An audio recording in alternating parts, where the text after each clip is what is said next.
What if Jake Paul loses to Tommy Fury in his upcoming fight? First of all, it wouldn't be a knock on Jake's dedication and time given to the sport. I think more hardcore boxing fans need to realize how Jake and other YouTube boxers have impacted the sport in a positive way. He's helping Serrano get massive paydays, he's getting younger people into the sport of boxing, and he's also improving in every fight and taking the sport seriously. Anyway, unlike traditional boxing where a loss on a fighter's record is like a black spot and their career is drastically altered afterwards, YouTube boxing doesn't really work like that. We've seen people come back from devastating losses and become some of the best fighters in the space. Look at Anisong Gibb, who arguably had the first really embarrassing loss of YouTube boxing against Jake Paul. Sure, Logan Paul lost the KSI rematch and he got memed, but it wasn't like he got knocked out.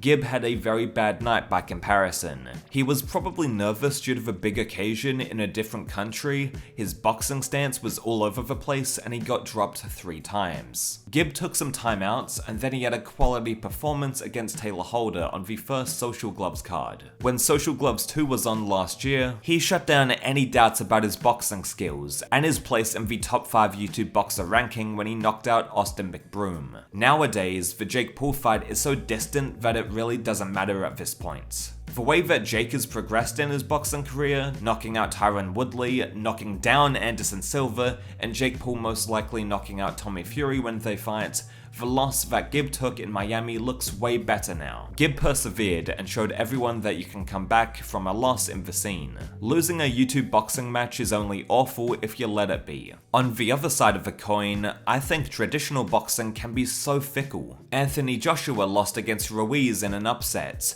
then when the rematch came around, everyone thought AJ was washed. Most recently, he lost to Usyk, who is gearing up to be the greatest heavyweight of this generation if he beats Tyson Fury. Usyk is incredible, and even if AJ lost to him, that doesn't really take away from AJ's legacy in my opinion. However, there are threads and comments every day analyzing AJ's boxing career like a fucking post-mortem. With YouTube boxing, you can point to Deji as another shining example of losses not really being a big deal. Even on Misfits 4, both Pineda and Swarms found redemption, so yeah, you get the idea. In this new boxing space, you can lose and come back. As for Jake versus Tommy though, the stakes are definitely raised. Jake Paul is undefeated, Tommy Fury is undefeated. They're both trying to prove that they are real fighting men and have the ability to pursue boxing even further. I think Jake absolutely knocks Tommy Fury out, but let's go back to the question I asked at the start of the video.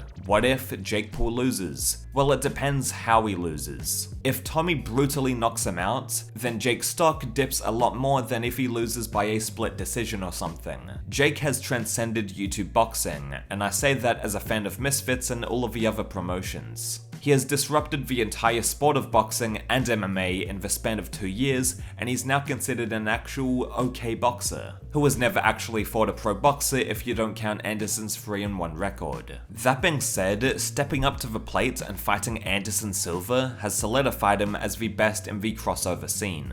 If Tommy goes in and wins against Jake, we have a good measuring stick to analyze Jake's boxing ability and where he is in comparison to the other influencer boxers. Jake Paul would get clowned on social media if he loses against Tommy, but I'm pretty sure he won't just quit and run away from the sport. Jake would have stepped up to the plate again and fell a bit short if he lost against Tommy. I mean, he would have had a pretty good run for a YouTuber who had only been boxing professionally for 3 years. If Jake loses by decision, he'll most likely initiate the rematch clause, but if he gets knocked out, it's a fucking certainty that he will initiate the rematch. Jake seems to have spite in him when he boxes, and if he gets embarrassed by Tommy Fury, you know that he'll be wanting to run it back. He'd probably rematch Tommy in the middle of the year, and if Jake goes on to win that, then the KSI fight still happens in December. MMA and boxing fans will clown Jake, probably as a bit of payback for him basically messing with both sports. rounds. However, Jake needs to just pick another UFC guy and knock him out. As for the boxing pundits, I mean, he fought a boxer and lost. Again, not bad for a YouTuber. For as much as Jake Paul talks shit and bigs himself up to his opponents, there's always that excuse in his back pocket. My actual prediction for the fight is as follows. Jake and Tommy feel each other out for the first round or two. Jake puts the pressure on and Tommy can't keep up. Then Jake swarms him more and more until the ref waves it off. I don't believe Tommy has the ability to initiate a rematch clause, but depending on the pay-per-view sales of the event, Jake might give him a rematch anyway. Who the fuck knows at this point? What do you think will happen if Jake Paul loses to Tommy Fury? Let me know and I'll see you next time.